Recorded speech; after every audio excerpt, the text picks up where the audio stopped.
Hola, muy buenas tardes a todos. Bienvenidos a un video más de Resúmenes en Telequia. En esta ocasión continuamos con nuestra serie de clases magistrales en la cuales ya saben que abordamos toda la teoría de un autor de la forma más clara, breve y amena y precisa posible que encontrarás en la plataforma. Así que si tienes que rendir a Bourdieu, que es el autor del día de hoy, para tu parcial, final o examen incluso, quédate porque este es el video que te va a guiar por toda su teoría. Vamos a ver brevemente campo, hábitus, sentido práctico, interjuego social, vamos, todas las categorías fundamentales, la reproducción y la educación del autor. Así que ya sabes qué hacer. Si te gusta este tipo de contenidos, muy completos y divulgativos, déjame un like y compártelo. Para este tipo de clases magistrales, el objetivo es tener un like por vista. Parece algo imposible en la plataforma y para un canal educativo y de divulgación, pero hagámoslo como diría Freire, hagamos que sea un inédito viable. Bueno, sin más, comencemos. Habitualmente cuando pensamos en la obra de Pierre Bourdieu, se nos viene a la mente La Reproducción, que es uno de sus textos más complejos.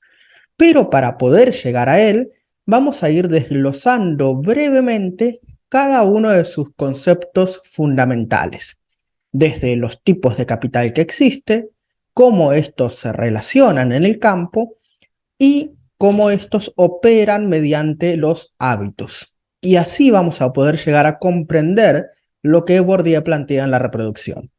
Así que bueno, voy a estar dejando aquí en pantalla los minutos de cada una de estas explicaciones: capitales, campo, hábitus y la reproducción o cómo operan estos en el sistema educativo.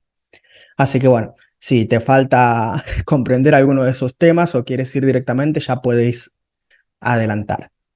Vamos a entender que para hacer una introducción a la sociología de Pierre Bourdieu, hemos de comprender que es un sociólogo moderno, casi contemporáneo de nosotros, y que por tanto se aleja, pero también es heredero de los clásicos. En este canal siempre hablamos de los clásicos de la sociología, de Marx, Durkheim y Weber. Y ténganlo en cuenta durante este repaso, porque la obra de Bourdieu bebe muchísimo de los clásicos, se conecta con ellas, se desarrolla a partir de ellos. Y él, en muchos aspectos, va a estar de acuerdo con los clásicos, fundamentalmente con el concepto de hecho social de Durkheim, pero también con el concepto de clases sociales de Marx. Ahora bien, va a retomar de Weber el valor de lo subjetivo, que ya lo veremos en el hábitos. Bueno, vamos a ir viendo en cada uno de los conceptos de Bourdieu cómo él retoma una de las herramientas conceptuales de los clásicos de la sociología, pero obviamente la complejiza. En la sociología clásica había una dicotomía que, si siguen este canal, ya estarán familiarizados con ella, que es la disputa entre los estructuralistas y los individualistas. ¿Qué decían los estructuralistas? A grosso modo, Durkheim y Marx. Los estructuralistas planteaban que era la estructura social la que se imponía sobre el sujeto, ya sea el hecho social o ya sea el capital como relación social en Marx, de tal forma que los individuos pertenecientes a una sociedad básicamente actuarían, se comportarían y tendrían los valores impuestos por esa sociedad, mediante el proceso de socialización, mediante la alienación en Marx, etc. Vamos, que había una primacía de lo social, el ser social, sobre el ser individual.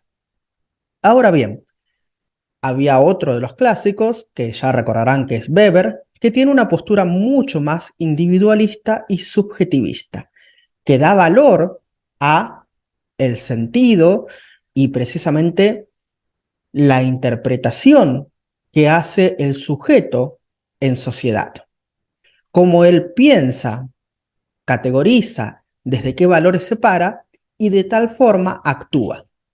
Por tanto, tenemos aspectos estructuralistas que plantean la primacía de la estructura sobre el individuo y aspectos subjetivistas que recuerdan que la sociedad es un conjunto de individuos y que individuos con distintos valores, creencias y comportamientos pueden cambiar la sociedad.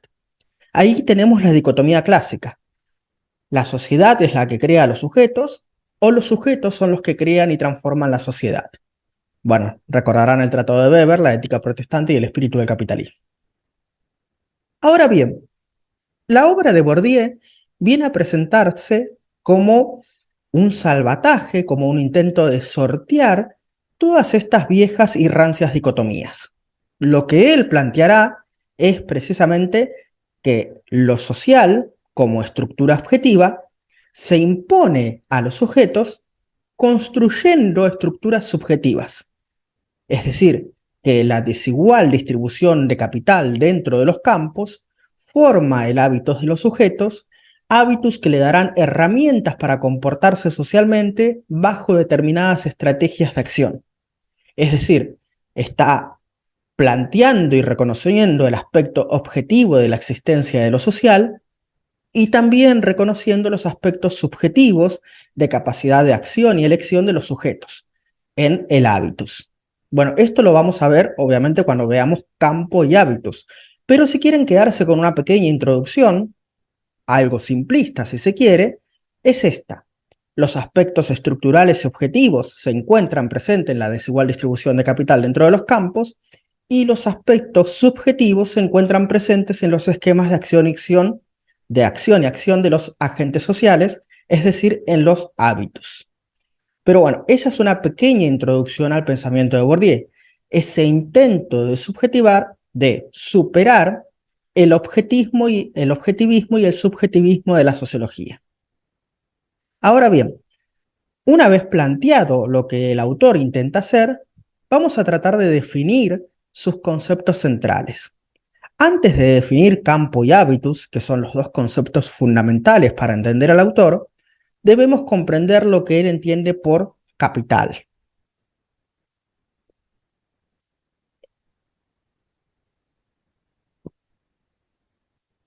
Todos recordarán que en la obra de Marx, capital era todo bien social que podía incrementarse a sí mismo, ya sea maquinaria, materia prima, lo que fuere, todo lo que el capitalista poseía, el dinero para contratar otras personas, y que podía hacer que incremente o aumente su capital. Ahora bien, Bourdieu lo va a tomar en un sentido más amplio, es decir, se podría decir, el capital se dice en muchas maneras. Capital no es únicamente lo económico, es decir, aquello que te puede proveer de mayor capital económico, sino que capital es todo bien social, todo bien valioso, todo bien disputable, todo aquello por lo cual vale la pena luchar, trabajar y esforzarse, y que precisamente estará presente en diferentes campos sociales y en diferentes formas. Las formas de capital son básicamente tres, y hay una forma común a todas ellas, es decir, podríamos decir que en Bourdieu se encuentra presente 4 tipos de capitales. El más básico es el capital económico, es del cual hablaba Marx. El capital económico es tu capacidad de incrementar tus riquezas mediante tus bienes, es decir, ponerlos a trabajar, como dirían los coach. Es la capacidad económica de una persona. Ahora bien, piensen lo siguiente. Piensa en los aspectos objetivos y subjetivos. Si hubiera una persona que solo tuviera el aspecto objetivo, es decir, que solo tuviera capital económico, ¿podría conservar su capital económico? Esta es una de las grandes preguntas en Bourdieu.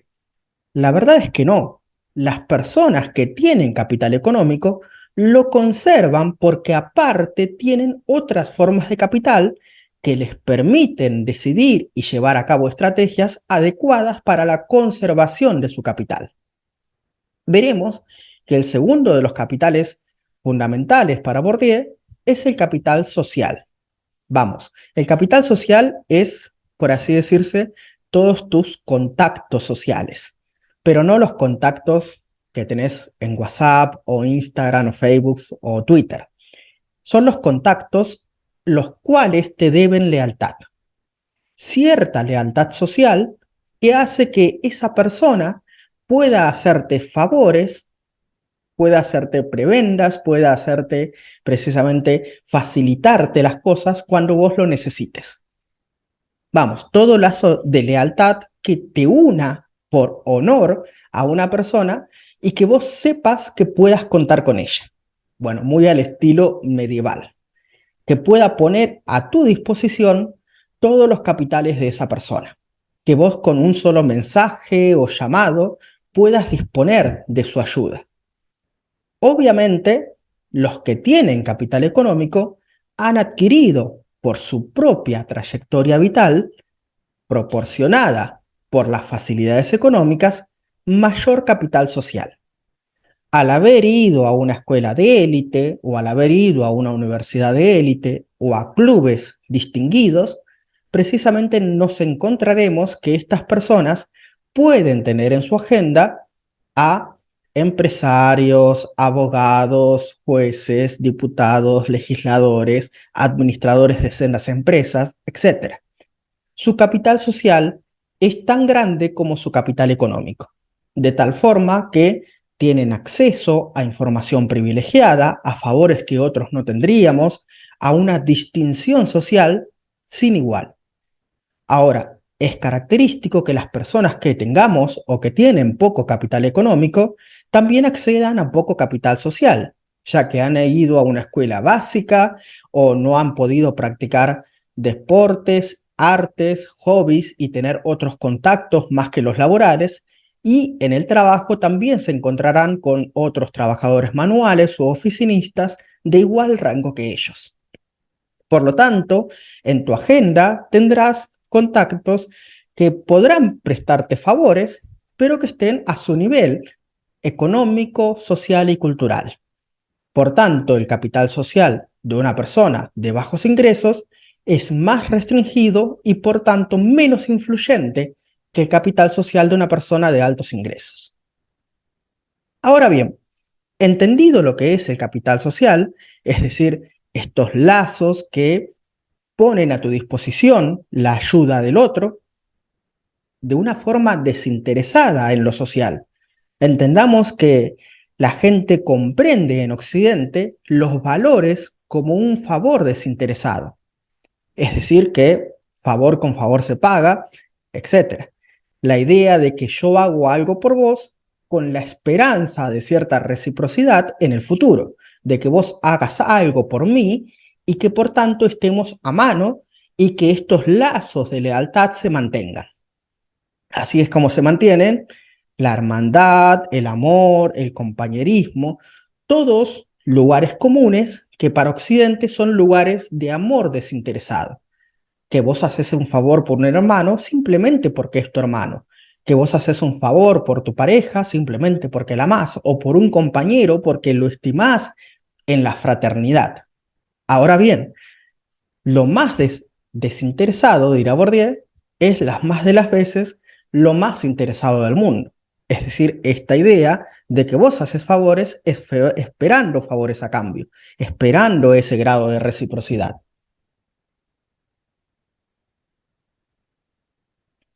Una vez explicado el capital económico y el capital social, nos queda el último de los capitales y, las más de las veces, el más importante, que es el capital cultural.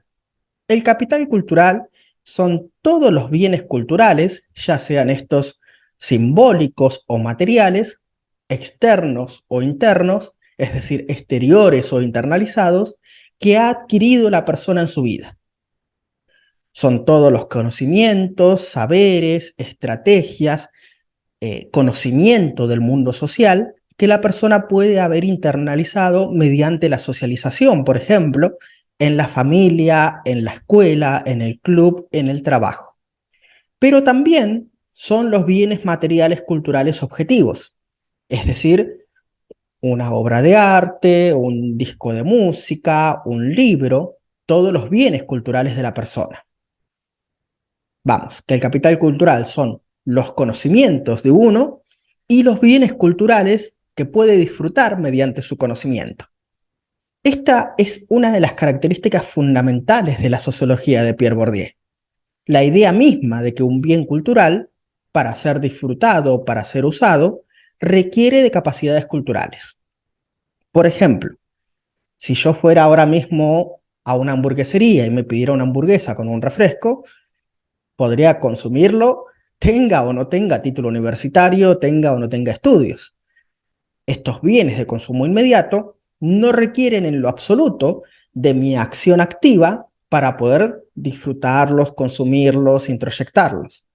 Ahora bien, si yo quisiera comprar un libro, si yo quisiera comprar un cuadro o admirarlo, incluso si voy a un museo de gratis, requiero sí o sí de capacidad cultural. Requiero como condición sine qua non tener capital cultural para yo poder comprender lo que dice el libro, para yo poder comprender lo que se juega en esa obra de arte, cuáles son, por así decirse, los periodos o las corrientes a las que pertenece un cuadro, por qué está pintado de esa manera, qué es lo que tengo que observar. Lo mismo si quisiera escuchar música clásica. Cualquiera puede decir que disfruta, entre comillas, de poner música clásica, que es relajante o lo que fuere. Pero lo cierto es que para disfrutar realmente la música clásica, tenés que saber de ello, tenés que saber de qué va, qué estás escuchando. Lo mismo que si yo pusiera, por ejemplo, un tango. Para poder apreciar un tango, tengo que saber de qué va el tango precisamente.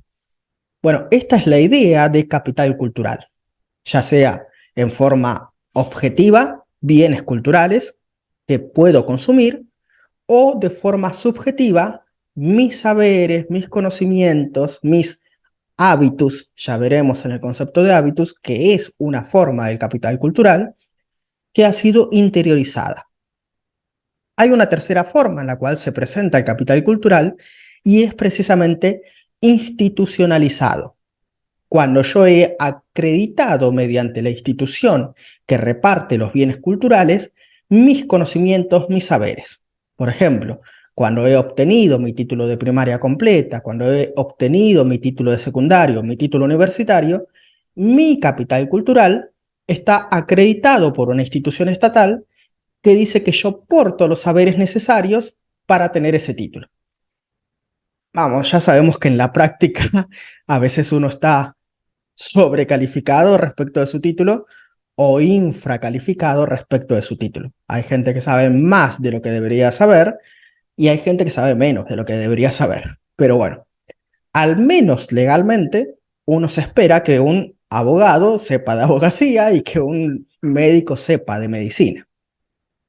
Bueno, repasando estas tres formas de capital cultural, interiorizado mediante el hábitus, objetivado mediante bienes culturales de los cuales requiero de capital cultural y hábitus para poder consumirlos, e institucionalizado mediante una institución estatal que acredita el reparto de los saberes y bienes culturales dentro de la sociedad, tenemos bien claro y definido qué son las tres formas de capital para Bourdieu. Se puede presentar en forma de capital económico, que en cuanto más tengas, más fácil es aumentar y acrecentar tu capital. Ya saben cuál es la lógica del capital. Se reproduce a sí mismo y en cuanto más acumules, más fácil es acumular más. Esto es como la parábola de los talentos que aparece en la Biblia, en la cual dice, al que más tiene, más se le dará, y al que menos tenga, lo poco que tenga, eso se le será quitado para dárselo al que tiene más. Bueno, esta es la lógica del capital. Bueno, hemos definido capital económico, hemos definido capital social, como todos los contactos que tengas a tu disposición para hacerte favores sociales. Hemos definido el capital cultural, interiorizado, objetivado e institucionalizado, y ahora podemos definir claramente el concepto de campo social.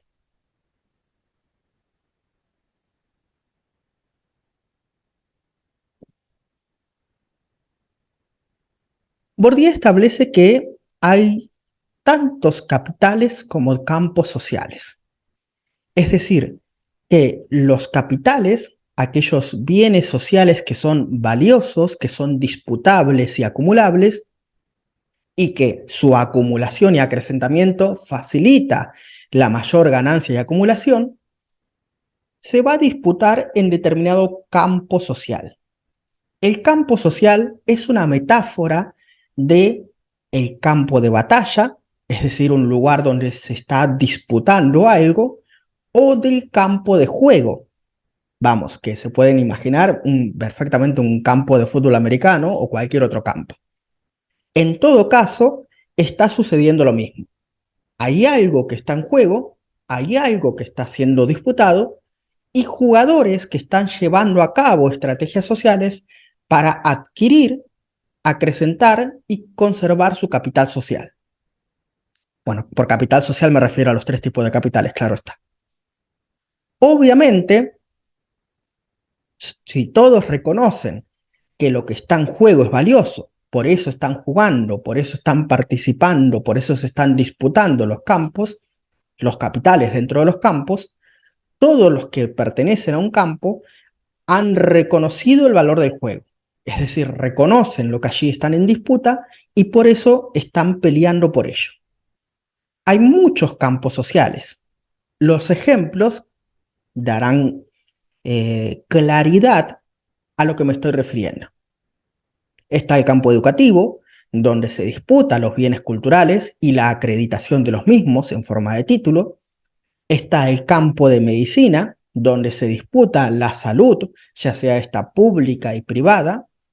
Está el campo de la abogacía o de la justicia, donde se está disputando precisamente los bienes de justicia, es decir, que a cada uno se retribuya lo que se le merece.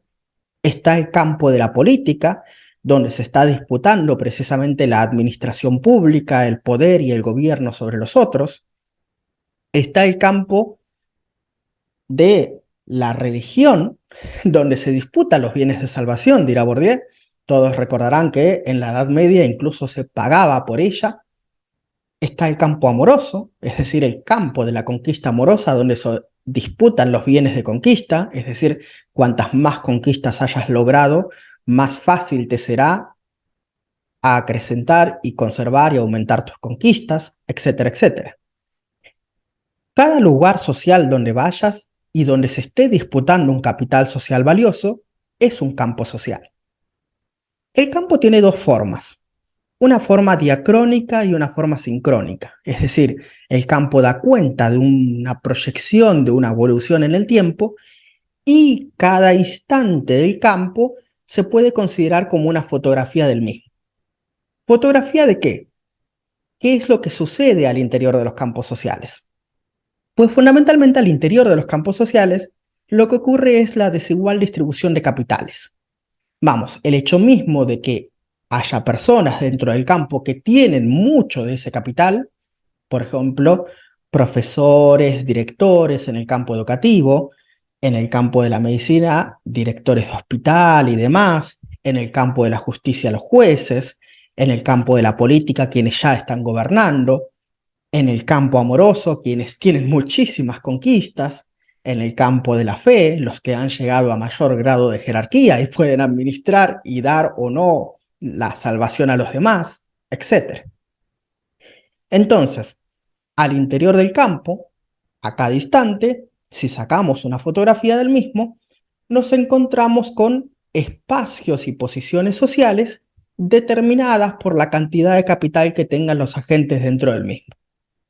Vamos, que una diapositiva o una foto del campo establecería una pirámide o una jerarquía en la cual en la punta se encuentran los que están más altos en la jerarquía social dentro de ese campo, aquellos que ya tienen mucho capital, y más bajo aquellos que están iniciando en el campo y aún no tienen tanto capital como los que ya han alcanzado la meta, la gloria, el honor, etc. Por tanto, ¿cuáles son las estrategias que se juega dentro del campo? Porque esta fotografía, como he dicho, no es estática, sino que es dinámica. El campo tiene un pasado y tiene un futuro. No siempre se va a quedar así. Piensen, por ejemplo, en el campo deportivo. Los que hoy son jugadores, mañana son DTs, y los que hoy son DTs, mañana se estarán jubilados. Todo el tiempo, el capital que se está disputando al dentro del campo va cambiando de manos. Los que más tienen intentarán conservar su capital y los que menos tienen intentarán adquirir el capital que ahí se está disputando, incluso disputándoselos a aquellos que más tienen. Por tanto, las estrategias de conservación de capital al interior del campo serán dos, y distintas y contrarias entre sí. Los que más tienen intentarán conservar y acrecentar su capital, es decir, serán conservadores, y los que menos tienen, los estudiantes, ayudantes, alférez, recién llegados, etcétera, intentarán primero adquirir, conservar y acrecentar su capital. Vamos, y esta es la razón por la que ellos son más subversivos, si se quiere, es decir, su idea misma de ganar dentro del campo es subvertir el orden del mismo, tener el capital que el que más tiene ahora tiene, cambiar los roles, cambiar las tandas, cambiar las rondas, que yo pueda acrecentar mi capital y que otro lo disminuya.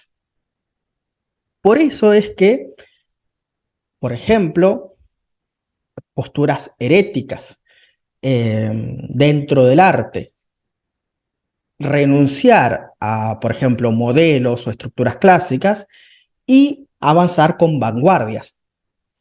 Y cuando la vanguardia queda vieja, la rebelión será volver a lo clásico. Y ahí viene el neoclasicismo y etcétera.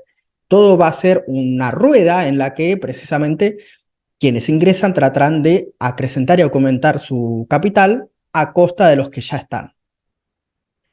Voy a dar un ejemplo curioso que no he dado antes, pero pasa, por ejemplo, en las MMA, en las artes marciales mixtas, que se ha llegado a un status quo en la que todos han aceptado que las low kicks o patadas bajas pueden hacer daño a las piernas, a las rodillas, a los tobillos, y que por lo tanto no las llevan a cabo. Vamos, no hagas a otros los que no quieren que te hagas a ti mismo.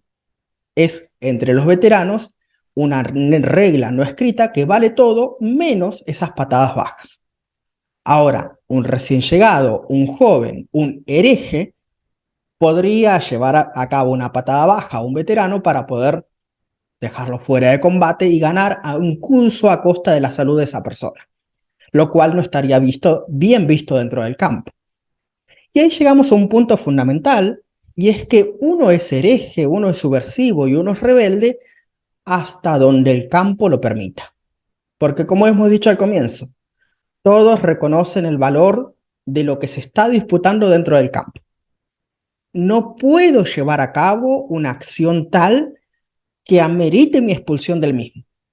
Por ejemplo, un académico tratará de tener teorías innovadoras, subversivas, vanguardistas, hasta donde el campo se lo permita.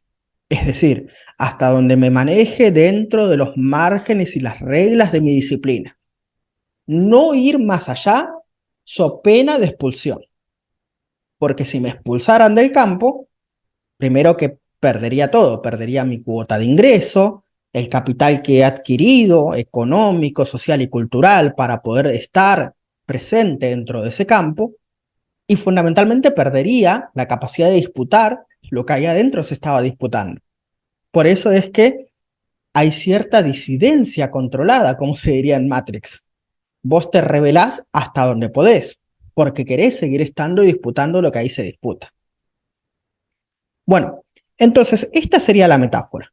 Es un campo de batalla donde se están disputando los capitales sociales, es un campo de juego, un campo de luchas, un campo de apuestas, donde cada uno es como una baraja de naipes, donde los capitales son la mano que te tocó, tu capital cultural, económico y social, y vos llevas a cabo la estrategia que quieras. Si más conservadora, si más audaz, bueno, ya saben, la suerte favorece a los audaces. O si vas a optar por una estrategia más conservadora, más a largo plazo, más de ir acrecentando tus capitales poco a poco, etcétera, etcétera, etcétera.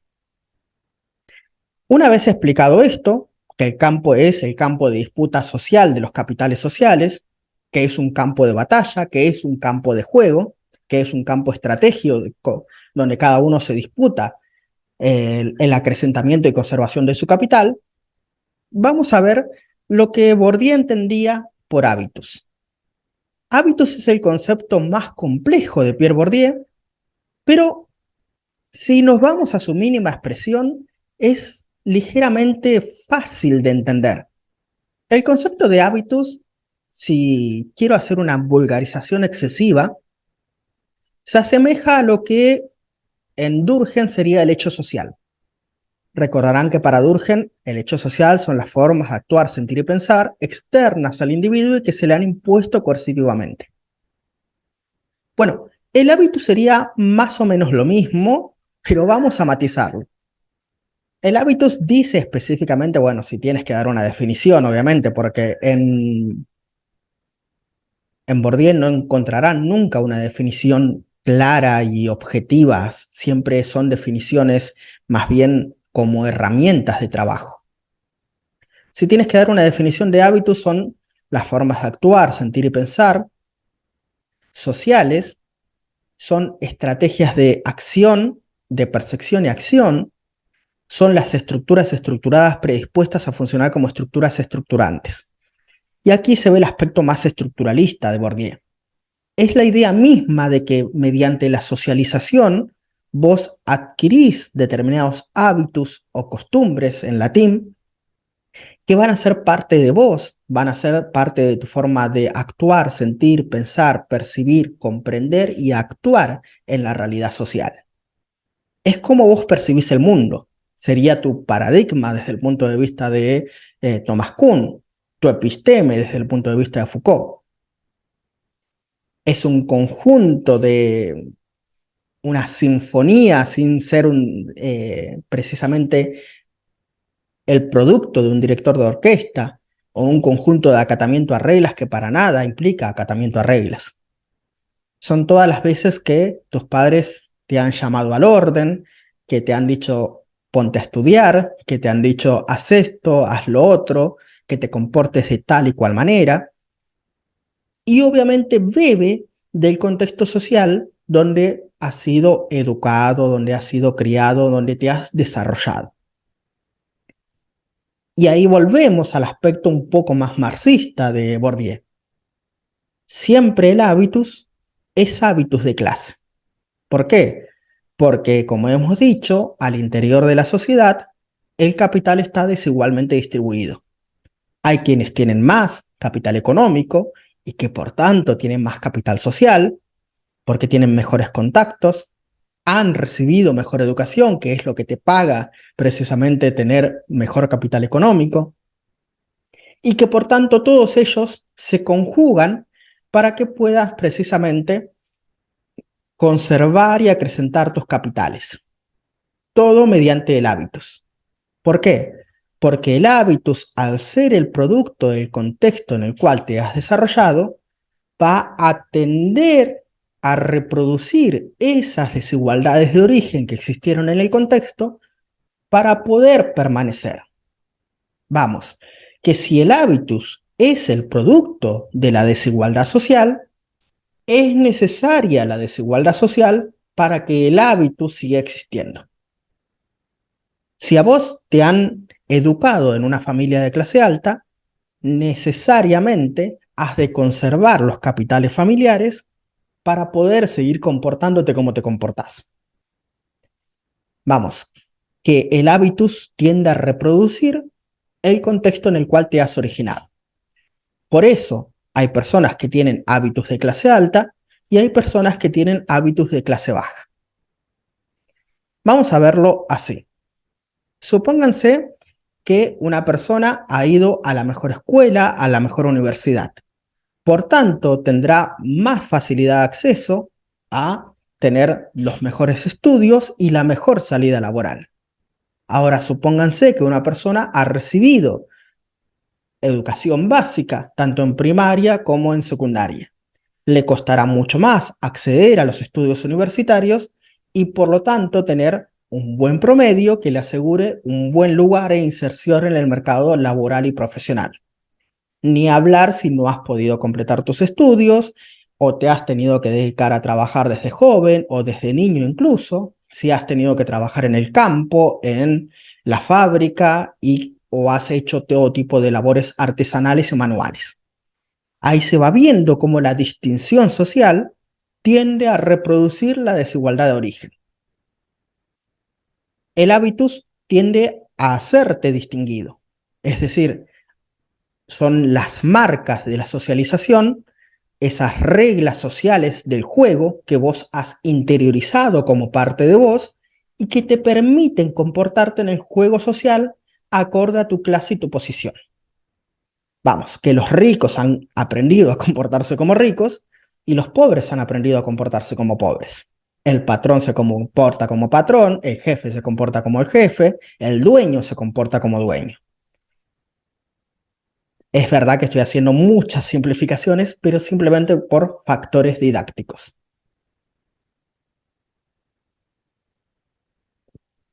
Por lo tanto, el hábitus es la interiorización del juego social, de las reglas del juego. Y lo que te permite es precisamente desarrollar un sentido práctico de lo social, los esquemas de percepción y acción, cómo ves la realidad social, cómo te comportas en ella y cómo te desarrollas para conservar y acrecentar tu capital. Y ahí ya nos introducimos al concepto estrella de Bourdieu, que es la reproducción en el sistema educativo, y en el cual se explica mejor que nunca el concepto de hábitus y cómo éste permite la reproducción del capital. Veamos lo siguiente. Dice Bourdieu que en los herederos y en la reproducción, junto a Passerón, las clases altas, las clases de élite, lo son no únicamente por su capital económico, sino por su capacidad de adquisición de capital cultural. Y esa capacidad de adquisición de capital cultural no es algo natural, como habitualmente se lo quiere presentar. No es un don, no es una facilidad, no es algo con lo cual las clases altas han nacido, porque eso es lo que te quieren vender, que los inteligentes, los genios, los diestros, los duchos, los pillos, como quiera que se diga en tu país, lo son porque han nacido así, porque ellos tienen una facilidad para la adquisición y acrecentamiento de su conocimiento y su cultura que otros no tienen. La verdad es que todo lo que nosotros solemos llamar natural, ya sea biológica o genéticamente, es cultural. Esta es una de las bases de la sociología de Bourdieu. Lo que la gente entiende por la facilidad o la inteligencia es meramente el acostumbramiento, la naturalización del entorno social. Como hemos dicho, las clases altas pueden costear una mejor educación, pueden acceder a mejores colegios, pueden acceder a universidades y títulos universitarios más fácilmente que las clases bajas. Y por tanto es mucho más probable que un hijo de la clase alta sea un hijo de un profesional, o de los dos que sean profesionales. Y por tanto, ¿qué pasará si tus padres, ambos dos, son profesionales? Que en tu casa, desde pequeño, has tenido acceso a la cultura académica, es decir, a lo que malamente se suele denominar alta cultura, lo que es simplemente la cultura de la clase alta. Y por tanto, accediendo a esta cultura académica, letrada, ilustrada, obviamente vas a beber, va a haber un efecto halo, un efecto de contagio, en el cual desde que vos naciste, escuchaste a tu mamá y a tu papá debatiendo de cosas profesionales, del trabajo en la mesa, aunque no estuvieran hablando contigo. Ha habido cuadros en tu casa, ha habido música clásica o ha habido libros, ha habido una biblioteca completa. Hay casas en las cuales no hay libros, por ejemplo, casas de trabajadores manuales, albañiles o carpinteros, sin desmerecer a nadie, en la cual tal vez lo único que hay es un manual de escuela.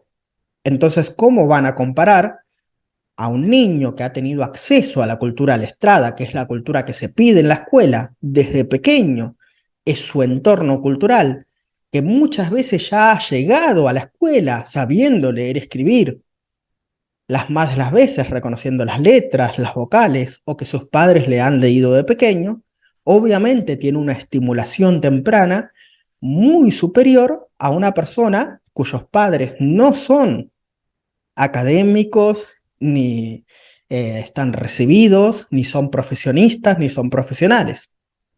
Y esta diferencia en el entorno cultural en donde te has criado, si la alta cultura te es familiar o no, es lo que vas a encontrar luego en la escuela. Antes de llegar a la escuela, ha sucedido todo este proceso. Durante 5 años de tu vida, o has estado rodeado de alta cultura, o no conoces la alta cultura en lo absoluto. Y la primera vez que la vas a ver es en la escuela. Por tanto, este choque cultural es lo que nos encontramos en la reproducción. La idea misma de que las clases altas suman a su propia fuerza la fuerza simbólica.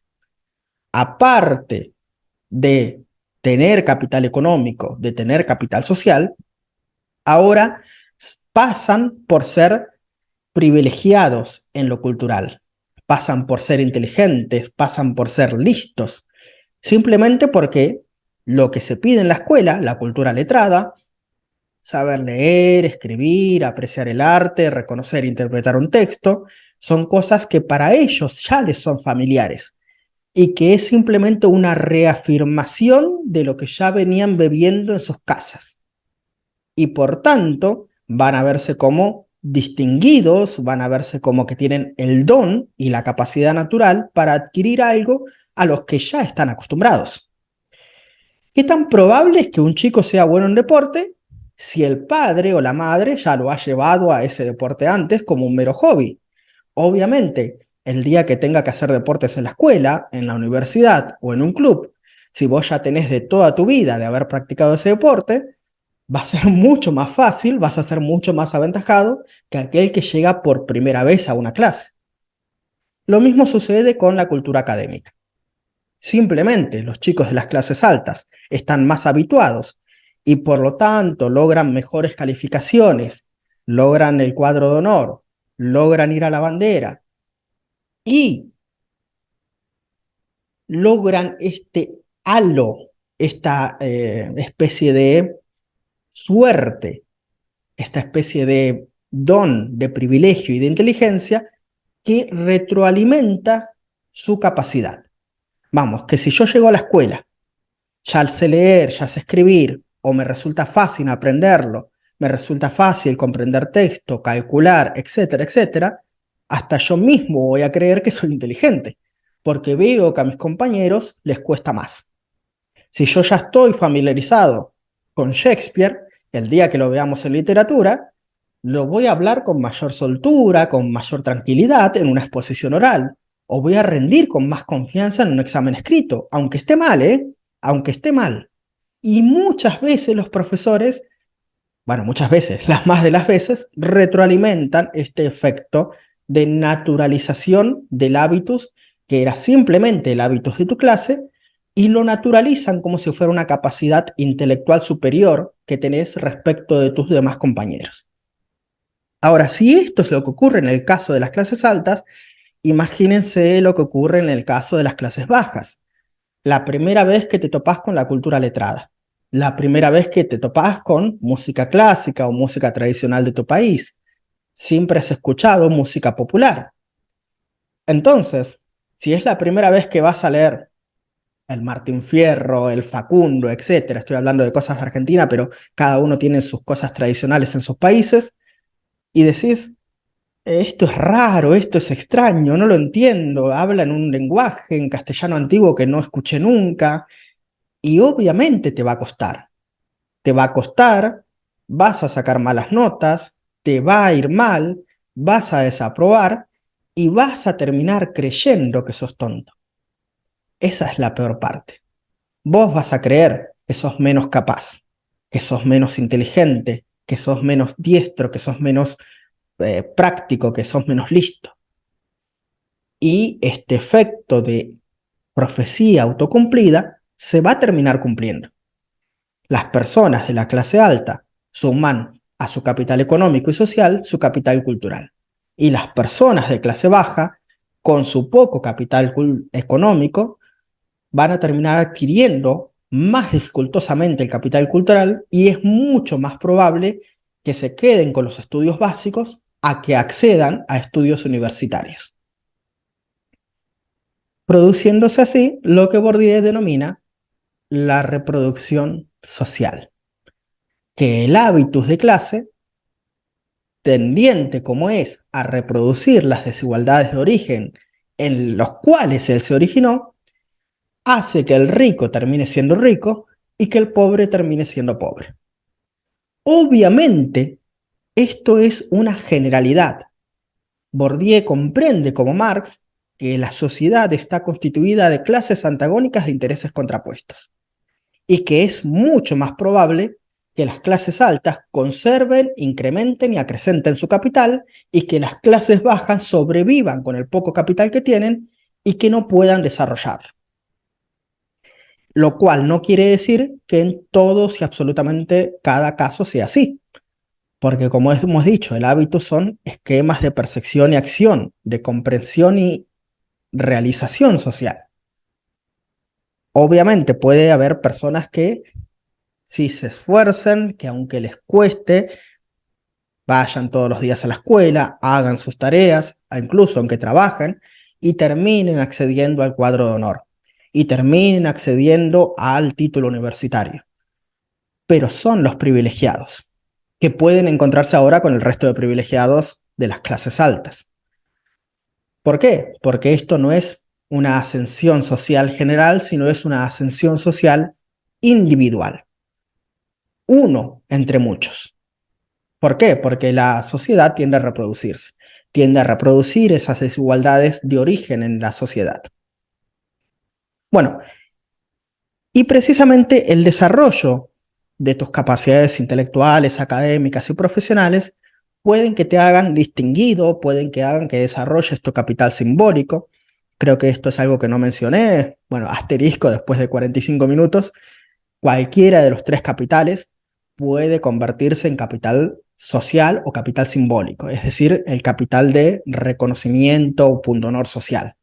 Cualquier persona con muchísimo dinero, si se hace mediática, puede ser distinguida. Cualquier académico, si publica, da conferencias, etcétera, puede ser reconocido socialmente. Y obviamente cualquier persona con muchísimos contactos o de la farándula, etcétera, también puede ser reconocido por su capacidad de capital social. Vamos, que las tres formas de capitales se pueden permutar en capital simbólico de reconocimiento. Los grados de permuta y cambio son diferentes en cada momento histórico. Muchas veces se ha dado que las clases altas no tenían mucho capital cultural, otras veces sí, muchas veces con meramente tener capital cultural no bastaba para acceder a la clase alta. Piensan, por ejemplo, en el medioevo que por más que vos fueras burgués y tuvieras mucho capital económico, no te bastaba para acceder a una posición de dominio o poder social, o aunque fueras académico, o aunque fueras un clérigo, etc. Y otras veces sí ha sido más fácil con capital cultural, por ejemplo, poder ascender en la escala social y muchas veces es más difícil, es decir, eh, las tablas de cambio de cuánto capital cultural necesitas para intercambiarlo por capital económico o cuánto capital económico necesitas para intercambiarlo por capital cultural o de capital cultural para intercambiarlo por capital simbólico, varían en cada momento y contexto histórico dado. Bueno, hasta aquí nuestro brevísimo, curioso y caótico repaso por la sociología de Pierre Bourdieu. Espero que haya sido ameno, a pesar de que haya sido largo, y que te haya servido para repasar para tu examen parcial y final y te haya ayudado a comprender todos estos temas que son súper complejos. Bueno, muchísimas gracias por haber visto este video. Si te ha gustado, ya sabes qué hacer. Déjame un like, compártelo con todos tus colegas y amigos. De esa forma me ayudarías a que este sea el canal más grande de divulgación de la sociología y las ciencias sociales en general en YouTube, que sea la referencia. Aunque esto les parezca badalí o algo un poco denigrante, dar likes y compartir los videos y comentarlos importa muchísimo porque la plataforma se rige por un algoritmo que cuantas más interacciones haya en un video, más lo va a mostrar. Es decir, que cuando las personas busquen a Bourdieu, encuentran este video antes que otros. así que me ayudan bastante. Un saludo grande y adiós.